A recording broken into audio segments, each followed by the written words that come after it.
I hate drama. Is this something that you often hear people say?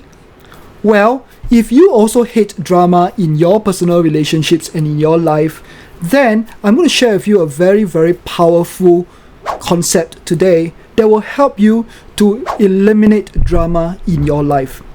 This is a concept that is called the Karpman's drama triangle. This concept is introduced by psychologist Stephen Karpman back in 1960s.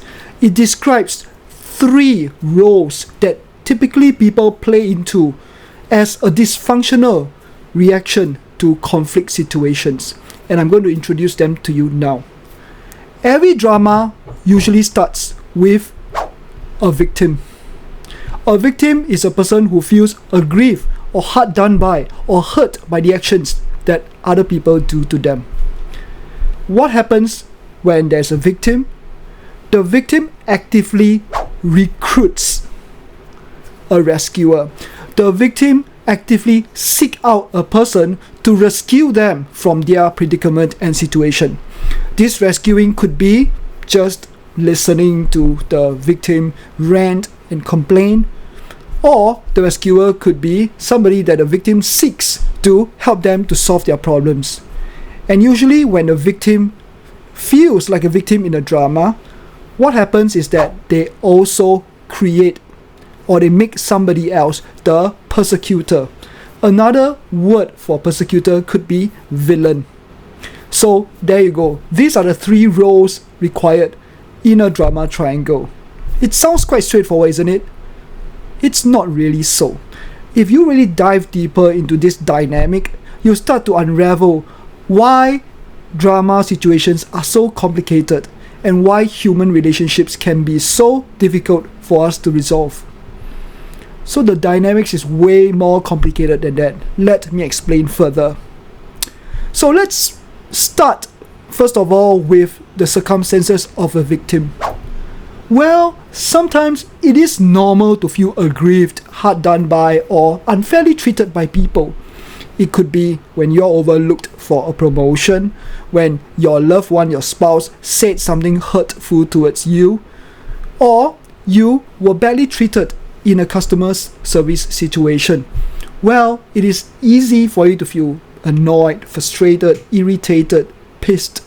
It's normal. However, it's not really normal when you go into full-on victim mode. You get stuck in this mode. You continue to blame the persecutor for your predicament. And what happens is that now you give up your agency and your right to choose. You basically get stuck in a victim mode. And you are very exhausting to be around. Because if you are constantly playing victim, well, you're draining people's energy. And after a while, you realize that people don't really want to hang out with you. So, of course, you do not want to stay in the victim mode, right? I can see you right now thumping your chest saying, yep, nope, I don't want to be a victim. That's fair enough. However, there are certain situations that can make staying a victim very tempting. And that's why people may knowingly or unknowingly or unconsciously stay in that victim mode. The first is that it is actually the easier way out. It's easy to blame other people instead of looking yourself in the mirror and take responsibility for your role in creating that situation. When you can take responsibility, you can now start to make the commitment to change your situation. Staying in victim mode is the easy way out. Well, some people actually get rewarded and get more attention and understanding from other people by playing victim. In this situation, very often, maybe a person will feel like, well, when I play poor me, I get affection. I get attention from people around me.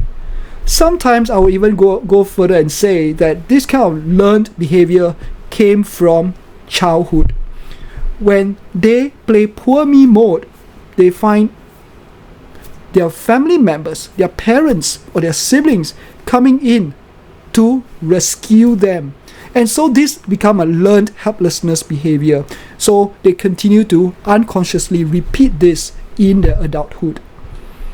So now let's go on to the circumstances of a rescuer. well, it can feel very, very good to be a rescuer at times. And rescuers are usually somebody who has a lot of empathy, compassion, and kind intentions.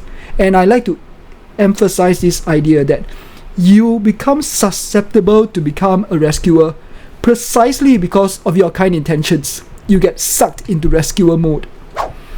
And you care for the victim. Obviously, because you cannot have this feeling like an obligation. Like, well, if I'm not there to rescue the victim, who's going to be there for them? So you almost feel this sense of obligation to help, to rescue. And what are the temptations? Why do people, knowing that you do not want to stay as a rescuer mode because you're going to become very, very drained in the end? Well, you know this on paper, right? But why do people still get sucked into and continue to stay as a rescuer? The temptations of a rescuer is that you start to feel important. Well, when you're in a situation rescuing somebody, you're already saying that, well, I'm in a higher position, I'm in a better off position to be able to rescue other people. There's a certain sense of significance that comes from it. And people who derive a sense of significance of helping other people can get very tempted into these situations. It could also be your way of relating to other people. Well, you love others by rescuing them. Again, this has a lot of roots in childhood experiences. Maybe your parents were absent and you had to be the eldest sibling or the sibling that takes on the role of being a caregiver for your other siblings. Or it could even be that one of your parents were not very responsible. They didn't fulfill their role as a father or mother, and in fact you have to become their parent. You have to be the one to take care of them, right? And so rescuer becomes very much part of your modus operandi. It becomes very much part of your way of expressing love to people. And when you equate rescuing other people to showing love, it almost becomes your only way of showing love. So you cannot not do it. You continue to get sucked into it.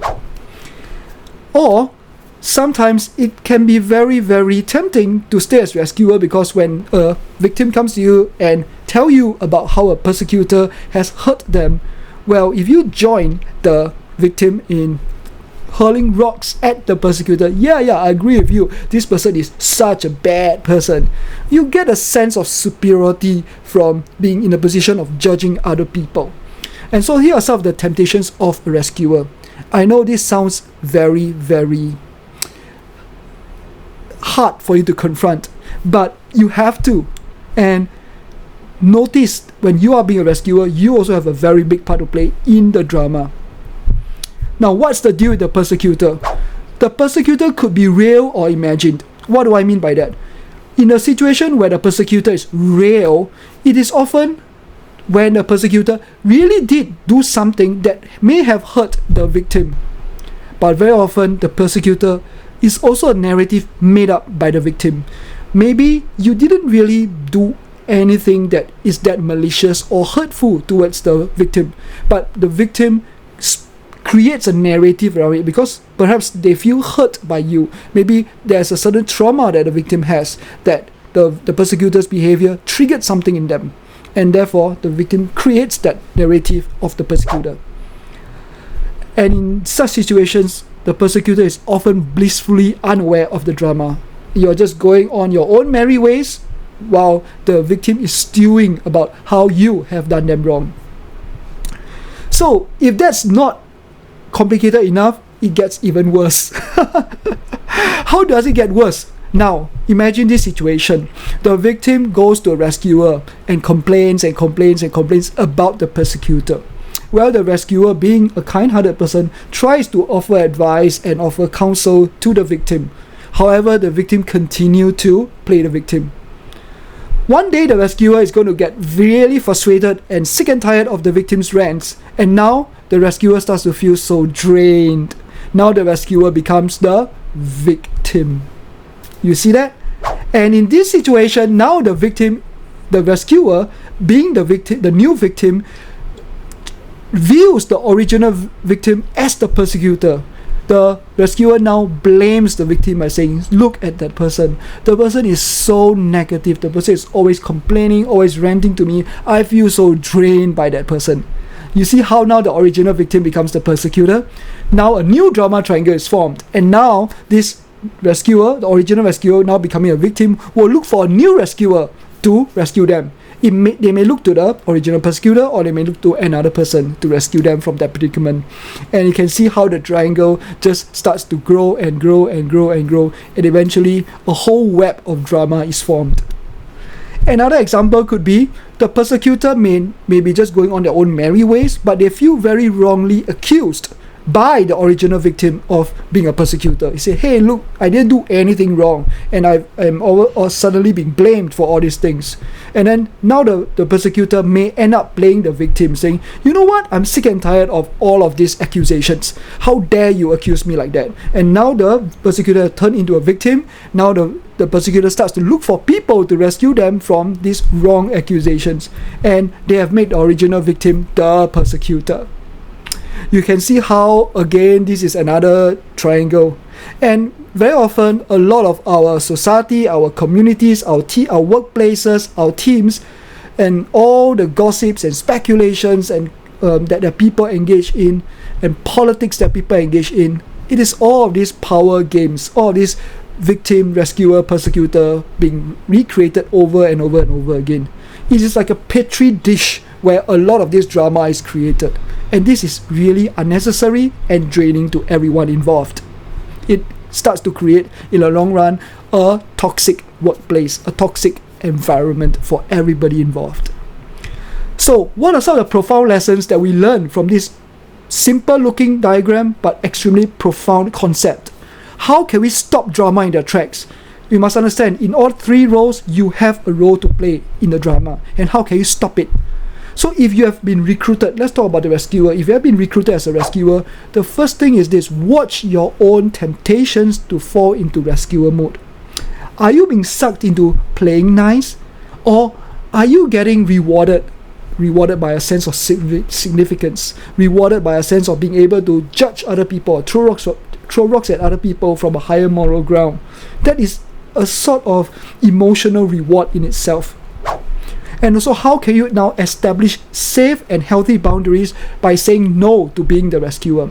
So when you see the victim come towards you, trying to recruit you as a rescuer, you could say no. You could say no to participating in the victim's drama. The moment you say no, the victim will start to look for another rescuer to rescue them.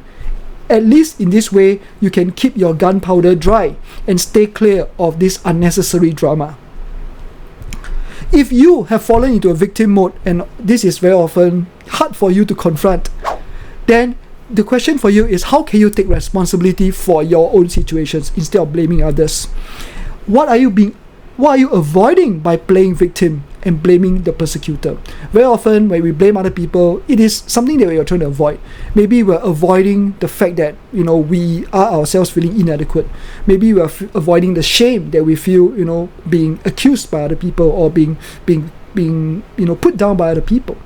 So instead of avoiding it, confront it. And how are you disempowering yourself by continuing to play victim? When you play victim, as I said earlier on, you are giving up your agency and right to choose. And when you give up that right to choose, you are actually disempowering yourself in the long run. Now, finally, if you have been made a persecutor by the victim, what can you do?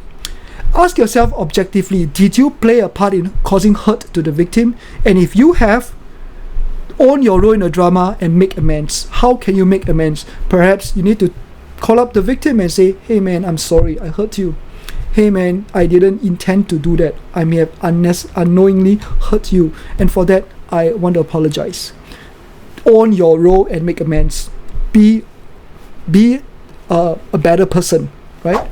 And now, if you are the persecutor, if you feel that you're being wrongly accused, instead of going into victim mode, now the question is, how can you distance yourself from drama? One way is obviously non-response. Just distance yourself from it. Just remove yourself from the situation and create distance between you and people, and maybe hang out with them less. Or you may, in certain situations or extreme situations, need to lay down your boundaries by saying, hey, I did what I did. there was intention. If I have hurt you in any way, I am sorry, but I invite you to stop this drama, because I really apologize. I really held out my hands and owned my part of that equation. I hope you stop going around talking to people about how I have hurt you, because it is not useful for any one of us, and it actually creates division rather than unity and relationship. So there you go. In today's video, I have shared with you a very profound concept called the Karpman's drama triangle. And if you really want to have more healthy way of dealing with conflict situations, or you do not want to have your energy drained by playing rescuer to victims, or you do not want to create codependent relationships, unhealthy relationships that are bonded by these three roles, then I encourage you to take every single part of this video, unpack it, listen to it over and over again if you need to, and process the information you receive by asking yourself some of those questions that I have asked you in this video, so that you can keep yourself clear of all this drama and stay wholehearted and being able to continue to forge healthy relationships that serve you.